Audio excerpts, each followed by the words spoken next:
नमस्ते आप सभी को, मैं रीना ढिल्लों एक बार फिर से स्वागत करती हूँ आपका अपने यूट्यूब चैनल हिंदी विषय श्रृंखला में। तो भाई इससे पहले हमने पहली यूनिट कर ली है, आज हम ये दूसरी यूनिट पढ़ने वाले हैं जिसका नाम है शोध। ठीक है, अनुसंधान अभिक्षमता या इंग्लिश में हम बोलें तो टीचिंग एप्टीट्यूड। तो देख लेते हैं भाई सबसे पहले शोध। हाँ, पहले एक बात और बताना चाहती हूँ मैं कि भाई बहुत अच्छा आपका सपोर्ट मिल रहा है मुझे इन नोट्स पर। तो ये मेरे खुद के बनाए हुए नोट्स हैं, क्योंकि जब मैंने अपना नेट क्वालिफाई किया था और मेरा एक बार नहीं 3-4 बार नेट क्वालिफाई हुआ है, तो मैंने इनको पढ़ के ही किया था। तो आप भी कर सकते हैं, ऐसी कोई बड़ी बात नहीं है। आप इनको रिपीट पे रिपीट देखेंगे तो आपको ये ज्यादा समझ में आएंगे और मैं इन पॉइंट्स को क्लियर करती चलूंगी साथ साथ। ठीक है, तो आपको और कहीं भटकने की आवश्यकता ही नहीं है। ये मैंने एक बुक से पढ़ कर नहीं, मैंने गूगल से भी जानकारी इकट्ठी की है और कई बुक्स पढ़ करके फिर मैंने ये नोट्स तैयार किए हैं। ठीक है, तो देख लेते हैं भाई सबसे पहले शोध होता क्या है। तो देखो, शोध को इंग्लिश में रिसर्च कहते हैं। ठीक है, अनुसंधान खोज करना। तो खोज करेंगे हम तो जो एक चीज पहले हो चुकी है, ठीक है, जिस चीज की खोज हो चुकी है उसको दोबारा हम खोजेंगे कि तो कुछ नया निकल के आएगा हमारे सामने। जैसे कि री प्लस सर्च जो शोध है उसको हम रिसर्च कहते हैं। पुनः खोजना या कुछ नया खोजने संबंधी बातें। समझ गए कि भाई जब कोई चीज पहले खोजी जा चुकी है उस पर दोबारा रिसर्च करना, कुछ नया निकाल कर लाना, वही हमारा शोध है। समझ गए। तो ज्ञान के विस्तार को शोध कहते हैं कि भाई आपके पास जो भी ज्ञान है उसमें इजाफा करना, उसको बढ़ाना। अब आते हैं इसके प्रकार, शोध के प्रकार। तो ये भाई हम 6 आधारों पर इनको हम पढ़ते हैं, शोध के प्रकार को। है तो बहुत सारे, परंतु हम यहाँ पर मुख्य जो 6 आधार हैं उनके आधार पर शोध के प्रकार पढ़ेंगे। सबसे पहला है परिणाम के आधार पर। तो परिणाम के आधार पर मौलिक, व्यवहारिक और क्रियात्मक। एक बात हमारी यहाँ रह जाती है, शोध अंतः विषय है। अंतः, ठीक है, मतलब आंतरिक। जिस प्रकार से हमने शिक्षण को पढ़ा था कि वो विज्ञान और कला दोनों है, उसी प्रकार से शोध अंतः विषय है। तो मौलिक में क्या हमें मिलता है शोध के प्रकार में? ज्ञान को बढ़ाना, नए सिद्धांतों की व्याख्या। व्यवहारिक में नीति प्रशासन सिद्धांत का शोध, कि पर्टिकुलर कोई क्षेत्र है उसकी हम बात कर रहे हैं यहाँ पे, उसके अंदर खोज करना। क्रियात्मक में क्रियाकलाप या समस्या समाधान की प्रक्रियाओं में सुधार किया जाता है, इसमें क्रियात्मक शोध में। समझ गए। मौलिक में ज्ञान को बढ़ाना कि भाई आपका जो ज्ञान है उसमें इजाफा करना, उसका विस्तार करना और नए सिद्धांतों की व्याख्या करना मौलिक अनुसंधान में आएगा। व्यवहारिक में नीति प्रशासन संबंधी जो सिद्धांत होते हैं उनका शोध करना। और क्रियात्मक में समस्या समाधान की प्रक्रियाओं में सुधार करना। फिर आता है उद्देश्य के आधार पर। उद्देश्य के आधार पर 5 हैं। पहला है वर्णनात्मक। इसमें हमें जो 3 बातें हैं उनके ऊपर काम करना होता है कि भाई क्या घटित हुआ, कहाँ घटित हुआ और कौन उससे प्रभावित हुआ। संपूर्ण घटना का वर्णन हमें इसमें मिलता है इन तीनों बातों का, कि भाई क्या हुआ, एक्सीडेंट हुआ, कहाँ हुआ, कौन सी जगह हुआ और जो कौन लोग थे जो इससे प्रभावित हुए, कि भाई कितने घायल हुए, कितने मर गए, इस तरीके से। फिर आता है सह संबंध। इसमें ये जो 2 बातें रह गई हैं, क्या और क्यों, इनका पता करने के लिए हमें सह संबंधित शोध का आधार लेना पड़ता है कि भाई जो भी हुआ है वो क्या हुआ है और क्यों हुआ है, उसका क्या कारण है, इसका पता करने के लिए। फिर आता है व्याख्यात्मक। इसमें जैसे हम रट्टा लगाते हैं, एग्जाम में उसको भूल जाते हैं, चिंता करते हैं, हृदयाघात, हार्ट अटैक आ जाता है, तो एक के बाद एक घटना इसमें घटित होती रहती है, ये व्याख्यात्मक शोध में आता है। फिर है समन्वेषी। यह शोध का ही छोटा रूप है। इसे छोटे पैमाने पर अध्ययन भी कहा जाता है, कि इसमें पहले ये देख लिया जाता है कि यह विषय शोध करने का विषय है या नहीं।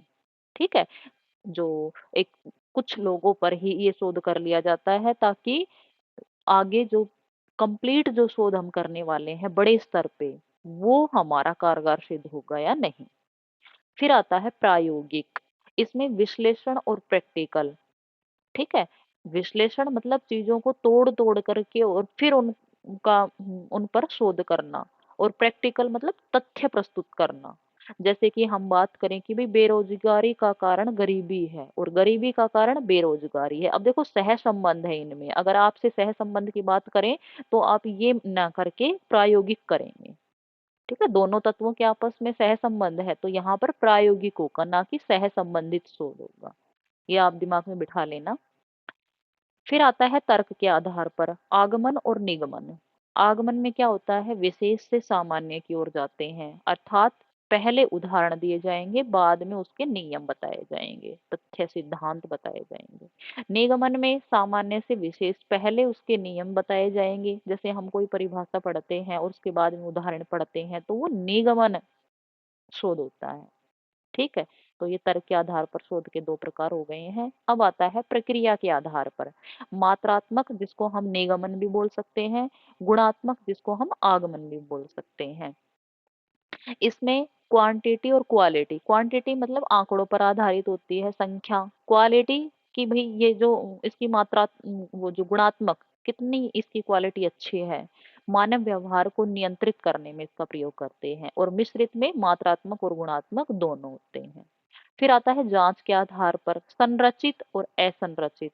संरचित परिणात्मक होता है और इसको हम निगमन का छोटा भाई कह सकते हैं। निगमन वही जिसमें पहले तथ्य दिए जाते हैं और बाद में उदाहरण दिए जाते हैं। आगमन में पहले उदाहरण फिर तथ्य। असंरचित में असंरचित में लचीलापन होना चाहिए शोध में। लचीलापन जैसे भाई हाँ, आपको पता है हमारा जो संविधान है उसमें भी कितने ही नियम जुड़ते रहते हैं, कितने ही नियम बदलते रहते हैं। तो वो लचीलापन है, उसमें फेरबदल हो सकता है। तो उसी प्रकार से जो हमारा शोध है उसमें भी लचीलापन होना चाहिए। फिर आता है अवधारणा के आधार पर। अवधारणा के आधार पर दो हैं, वैचारिक और अनुभव सिद्ध। वैचारिक में दार्शनिक अमूर्त। अमूर्त मतलब दर्शन प्रस्तुत करना जो दिखाई न दे हमें, वो बातों ही बातों में शोध हो जाए, कहीं हमें जानने की आवश्यकता ना पड़े, किसी वस्तु की हमें उसमें आवश्यकता ना पड़े, केवल हम आपस में बात कर रहे हैं और उसी के बातों के आधार पर ही हम शोध प्रस्तुत कर दे तो वो हो जाएगा हमारा वैचारिक। फिर आता है अनुभव सिद्ध जिसको हम मूर्त कह सकते हैं। इसमें हमें बहुत सी वस्तुओं की, लोगों की जरूरत पड़ती है और फिर हम अपने तर्कों को सिद्ध करते हैं उनके आधार पर।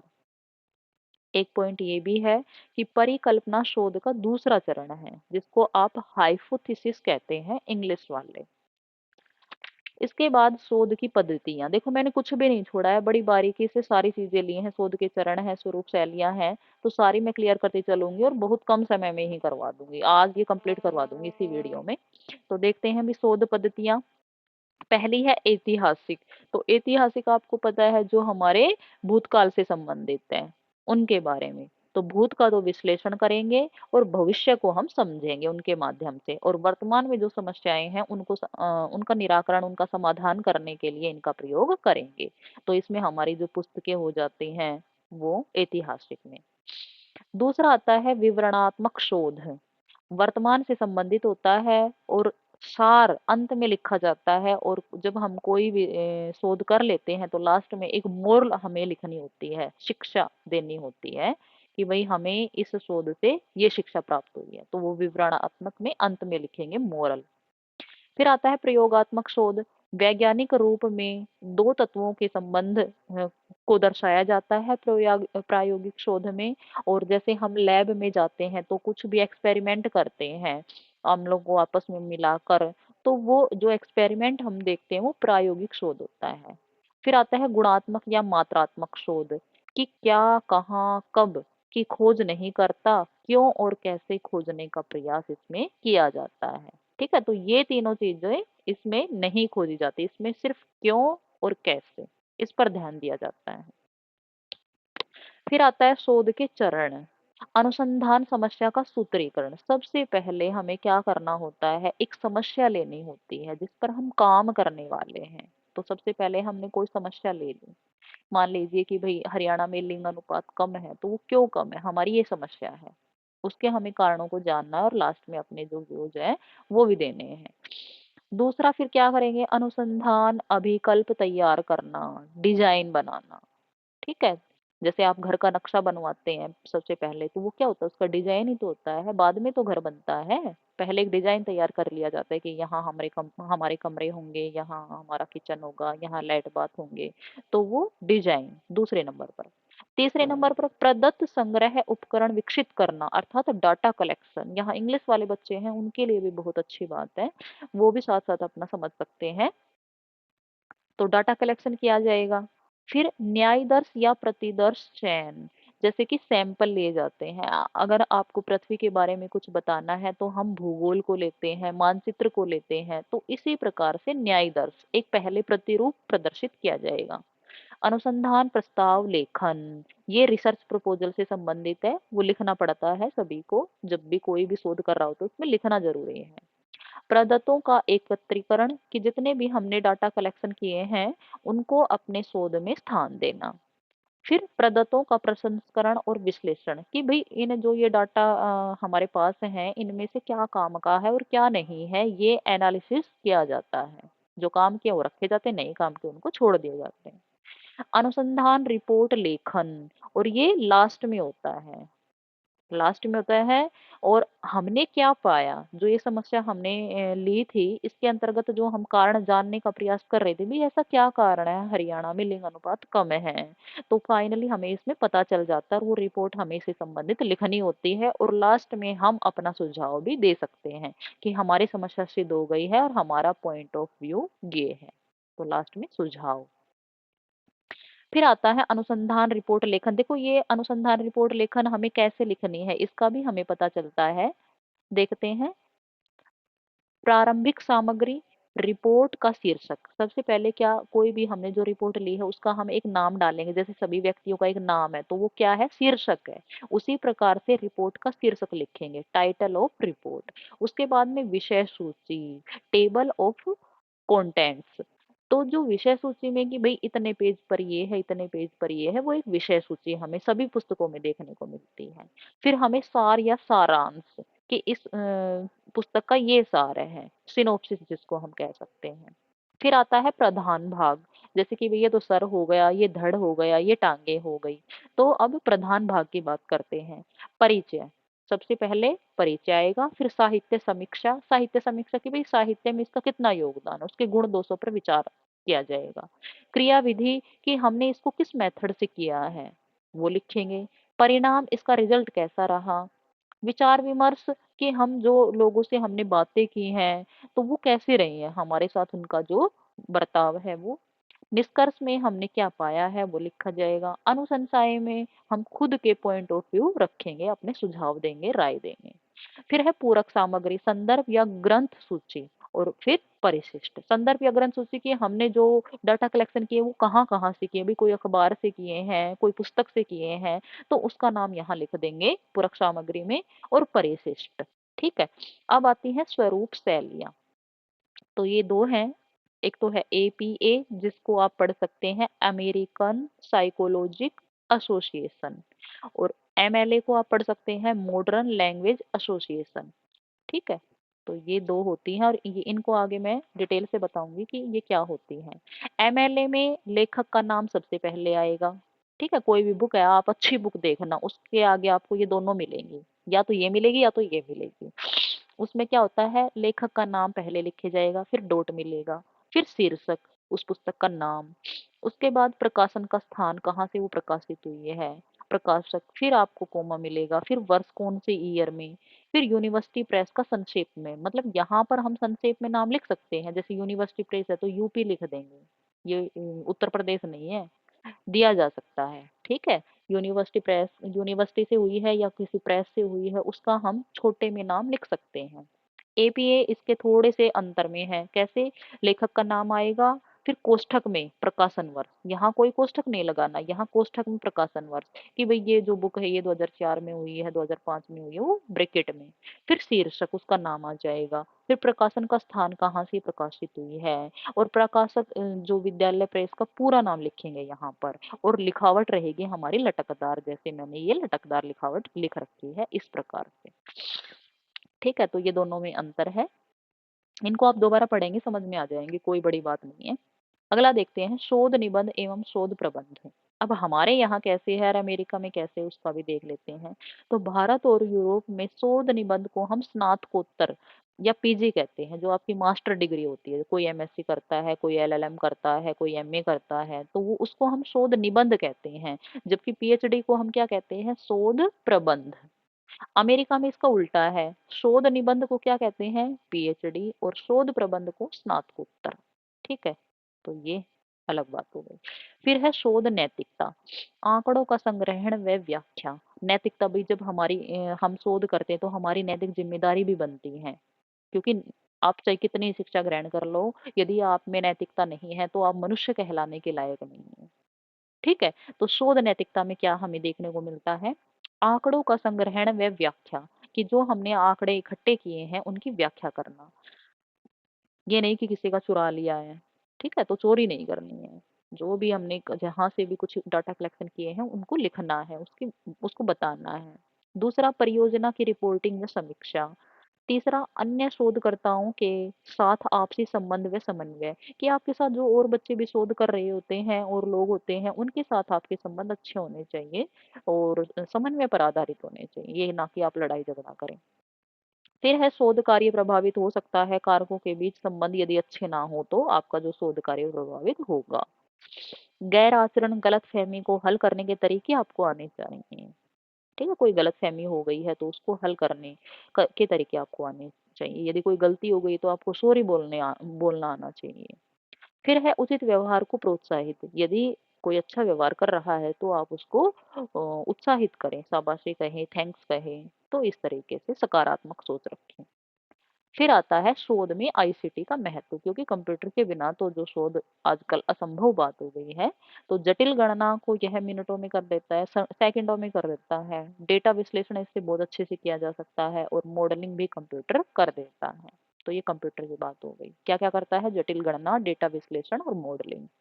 फिर है दार्शनिक चक्र के विभिन्न अवयव, तत्व मीमांसा और ज्ञान मीमांसा। तत्व मीमांसा में सत्य के स्वरूप की खोज की जाती है, जबकि ज्ञान मीमांसा में ज्ञान प्राप्त करने का ज्ञान पाया जाता है। अनुसंधान रूप निदर्शन, प्रत्यक्षदर्शी रूप निदर्शन होता है। इसमें संरचित मात्रात्मक और भविष्यवाणी नियंत्रण प्रत्यक्षवादी रूप निदर्शन के अंतर्गत आता है। अब भविष्यवाणी कैसे, भी आप अपने क्षेत्र में शोध कर रहे हैं तो आप अनुमान लगा सकते हैं कि भविष्य में ऐसा हो सकता है। मान लीजिए आपने जलवायु पर रिसर्च किया है, तो आपको पता चल जाएगा कि भाई इस महीने में इतनी बारिश होने की संभावना है, तो आप पहले ही उसकी भविष्यवाणी कर सकते हैं। दूसरा, व्याख्यात्मक रूप निदर्शन, गुणात्मक और लचीला, कि लचीला वही, उसमें आप फेरबदल कर सकते हैं। अब आता है अनुसंधान का उद्देश्य, कि नई घटना से परिचित होते हैं।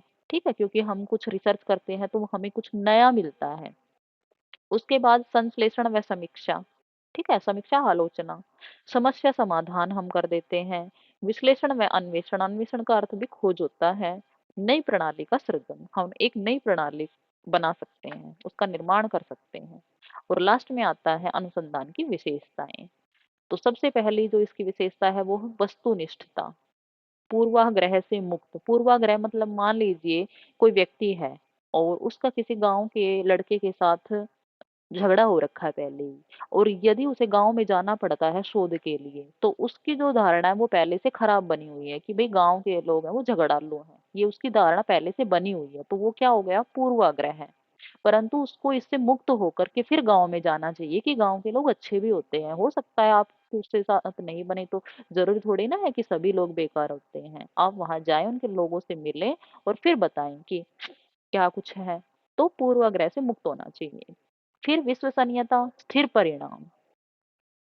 विश्वसनीयता मतलब उस पर विश्वास किया जा सके। यदि आपने कोई एक निष्कर्ष निकाल दिया और दोबारा आप उस पर शोध कर रहे हैं, आपके जो डाटा अलग आ रहे हैं, तो कहीं ना कहीं आपसे गलती हुई है। फिर है निश्चयात्मकता, प्रक्रिया और परिणाम नियोजित हो। ठीक है, ये ना कि अस्त व्यस्त हो, पहले से एक प्लान बनाया गया हो, उसके आधार पर हो। फिर आता है वैधता। वैधता मतलब कि भाई ये प्रामाणिक है। त्रुटि मुक्त हो, वो तो सभी को पता ही है, अभी उसमें कोई गलती भूल ना हो। यह भी आंतरिक और बाह्य होती है, शुद्धता पर बल दिया जाता है और सामान्यकरण किया जाता है। अब ये बाह्य समझ लेते हैं कि मान लीजिए आप बच्चों से उनके टीचर्स के बारे में कुछ जानना चाहते हैं, तो हो सकता है यदि वह टीचर वहां पर प्रेजेंट है और बच्चे से आप उसके बारे में कोई प्रश्न पूछ रहे हैं तो बच्चा भय के कारण सही नहीं बता पाए, तो वो हो गया बाह्य। फिर आता है अनुभव और आंतरिक में यदि बच्चे की रुचि नहीं है तो भी हो सकता है। अनुभवात्मक में अवलोकन पर आधारित होता है और ये प्रत्यक्ष आंखों के सामने होता है। फिर है कार्य कारण संबंध की महत्ता, जो कुछ हो रहा है उसके पीछे क्या कारण है, क्या वजह है, ये इसमें जाना जाएगा। अनुसंधान चक्रीय होता है, आपको पता है कि भी जैसे मूल्यांकन है वो भी निरंतर चलता रहता है, अनुसंधान भी निरंतर चलता रहता है।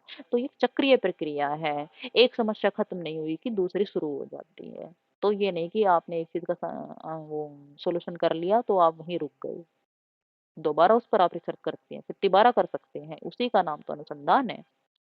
फिर है तार्किक, आगमन व निगमन का महत्व, ये मैं पहले दोनों आपको बता चुकी हूँ। अब कुछ मुख्य पॉइंट हमारे होते हैं जो पहले पेपर में पूछे गए हैं, पीवाई क्या उसे मैंने लिए हैं कि डेल का अनुभव त्रिकोण जो हम पढ़ते हैं उसका 10, सुनते हैं 20, और जो हम सुनकर लिखते हैं उसका 50, और जो करके हम करते हैं वो करके हम सीखते हैं उसका 90% हमें याद रहता है। तो ये मैंने पहली वीडियो में बता दिया था। फिर है ब्लूम द्वारा शिक्षण एवं निर्देशात्मक उद्देश्य, तो ये भी मैंने समझा दिया था आपको, ज्ञानात्मक, भावात्मक और मनोसंचालित। जो इंग्लिश वाले बच्चे हैं उनके लिए कोग्निटिव डोमेन, अफेक्टिव डोमेन और ये साइकोमोटर डोमेन, ये तीनों हैं ब्लूम के द्वारा। फिर है प्रोफेसर आर ए फिशर ने परिकल्पना या उपकल्पना का परीक्षण भी माना है कि इनका भी हम परीक्षण कर सकते हैं।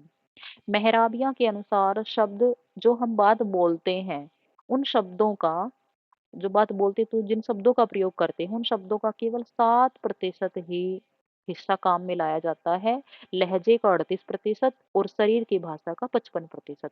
यदि आपको किसी को चिढ़ाना है तो आपके शब्द 7% काम करेंगे, आपका जो लहजा है वह 38% काम करेगा, शरीर की भाषा आपकी 55% काम करेगी। कई बार क्या होता है कि आप किसी को कोई बात कहते हैं, ठीक है, और आपने नॉर्मल वो बात कही परंतु आपका लहजा अलग है, तो फिर वो सामने वाले को बुरा लग जाता है क्योंकि आपका लहजा ऐसा नहीं कि बस मैंने तो ऐसे ही कहा था, तो आपने ऐसे नहीं कहा था, आपका लहजा अलग था उस टाइम पे, आपकी जो शरीर की भाषा थी वो ठीक नहीं थी। इस प्रकार से कोल और चन model, SMCR, sender, message, channel, receiver. ठीक है, सेंडर मैसेज भेजता है, मैसेज जो वो सामग्री होती है मैसेज जिसको वो भेजता है रिसीवर के पास, चैनल जिसके माध्यम से भेजता है, रिसीवर प्राप्त करने वाला होता है। एंडरसन और कर्तुवल ने ब्लूम के समझ शब्द की जगह बोध शब्द का प्रयोग उचित माना है और संश्लेषण की जगह सृजनात्मक। ठीक है, तो ये एंडरसन और कर्तुवल ने इन दोनों की जगह ये। अब दो चार बातें और रह रही हैं, ये भी मैं करवाई देती हूँ आपको साथ साथ। ज्ञान के 4 आयाम एंडरसन व कर्तुवल के अनुसार माने गए हैं, तथ्यात्मक, वैचारिक, प्रक्रियात्मक और मेटकोग्निटिव। अब ये तीनों तो आपको पता चल गए हैं। अब ये जो मेटकोग्निटिव जो है इसको समझ लेते हैं, ज्ञान का भी ज्ञान, ज्ञान का ज्ञान क्या होता है, मेटकोग्निटिव। अब गेगने की पुस्तक द कंडीशन ऑफ लर्निंग में सीखने के 8 प्रकारों का उल्लेख है। सबसे पहले उसमें आता है समस्या समाधान और सबसे लास्ट में आता है सांकेतिक सीखना। अब आपके पास ये 8 आ जाए तो आपको पहला और लास्ट का पता है तो आप इसको ठीक कर सकते हैं। और लास्ट में हमारा आता है मैस्लो के अभिप्रेरणा सिद्धांत को आवश्यकता का सिद्धांत भी कहा जाता है। इज द मोस्ट इम्पोर्टेंट, दिमाग में बिठा लेना कि आवश्यकता का सिद्धांत किसको कहा जाता है, तो मैस्लो के अभिप्रेरणा सिद्धांत को कहा जाता है। इसी के साथ ही हमारी ये सेकंड यूनिट कंप्लीट होती है। ठीक है भाई, तो हमारी 2 यूनिट कंप्लीट हो चुकी हैं। अब मैं आपके लिए लेकर आई हूँ प्रैक्टिस सेट अनुसंधान अभिक्षमता का, परंतु इससे पहले मैंने जो कल आपको प्रैक्टिस सेट दिया था उसकी बात कर लेते हैं। इसमें सबसे पहला प्रश्न कल मैंने आपसे पूछा था, आपने कोई जवाब नहीं दिया, ऐसा ना हो कि आप इसमें भी ना दो। जब आप वीडियो देख रहे हैं, इतने अच्छे से पढ़ रहे हैं, मैं भी अपना इसमें एफर्ट लगा रही हूँ, तो आप कम से कम ABCD तो लिख ही सकते हैं। ये मैंने खुद हाथ से लिखे हुए हैं, आपको दिख रहा होगा। तो देखते हैं अभी पहला, निम्नलिखित में से कौन सा, ये मैंने कल पढ़ा दिया था, आज मैं केवल उत्तर बताऊंगी। ये शिक्षण की प्रकृति के बारे में है और इसमें ऑप्शन सी सही रहेगा कि विज्ञान एवं कला दोनों है शिक्षण।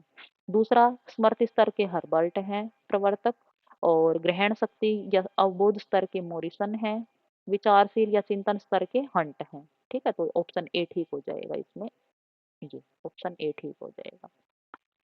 फिर आता है भाई जो कौन सा मूल्यांकन पाठ्यक्रम के अंत में किया जाता है। तो आपको पता है स्थानंत तो जो हम एंट्रेंस परीक्षा देते हैं वो स्थानंत में आता है, और लास्ट में योगात्मक आता है। प्रारंभिक नाम का कोई मूल्यांकन नहीं होता है, स्थानन होता है प्रारंभिक की जगह। तो इसमें ए आ जाएगा। श्रृंखला अधिगम किससे संबंधित है, तो ये गैगने से संबंधित है। जो हमारे एक विद्वान हुए हैं गैगने, उनसे संबंधित है श्रृंखला अधिनियम। CAI किसका संक्षिप्त नाम है, तो ये कंप्यूटर असिस्टेड इंस्ट्रक्शन का पूरा नाम का छोटा नाम है। ठीक है, कंप्यूटर असिस्टेड इंस्ट्रक्शन। उसके बाद आता है हमारा सेट 2, अनुसंधान अभिक्षमता का। इसमें पहला प्रश्न है, वस्तुओं घटनाओं या चीजों को किसके द्वारा मापा जाता है। गुणात्मक माप, प्रदत्त, चर, उपरोक्त में से कोई नहीं। दूसरा प्रश्न है, निम्नलिखित में से किस अनुसंधान में पुस्तकें और अभिलेख तथ्यों के प्राथमिक स्रोत हैं। तो ऐतिहासिक अनुसंधान, भागीदारी अनुसंधान, नैदानिक अनुसंधान और प्रयोगशाला अनुसंधान। अगला है, आधार वाक्यों के समूह से निष्कर्ष निकालने को किस प्रकार का तर्क कहा जाता है। बुद्धिवाद, निगमनात्मक, आगमनात्मक या संभाव्य। अगला प्रश्न है, निम्नलिखित में से कौन सा विचार यह दर्शाता है कि ज्ञान अनुभव से आता है। बुद्धिवाद, निगमनात्मक तर्क, तर्क, अनुभववाद। लास्ट क्वेश्चन है भाई इसका सेट का, अनुसंधान सदैव किस संदर्भ में किया जाता है। पुराने ज्ञान का सत्यापन करने के लिए, नए ज्ञान की खोज करने के लिए, ज्ञान के बीच के अंतराल को पूरा करने के लिए, उपरोक्त सभी। ठीक है, तो ये जो न्यू पैटर्न के आधार पर प्रश्न है, हो सकता है इनमें से ही आपका आ जाए। तो कम से कम जो आपके सामने है वो तो कर लीजिए। जब मैं इतनी मेहनत कर रही हूँ तो आप ABCD भी नहीं लिख सकते। तो भी मेरे साथ जुड़े रहेंगे तो पढ़ना पड़ेगा, बिना पढ़े काम नहीं चलेगा, क्योंकि आपके लिए ही मैं कर रही हूँ। आपको अब की बार किसी भी तरीके से JRF करना है अपना। तो भाई इसी के साथ हमारी सेकंड यूनिट समाप्त होती है। धन्यवाद।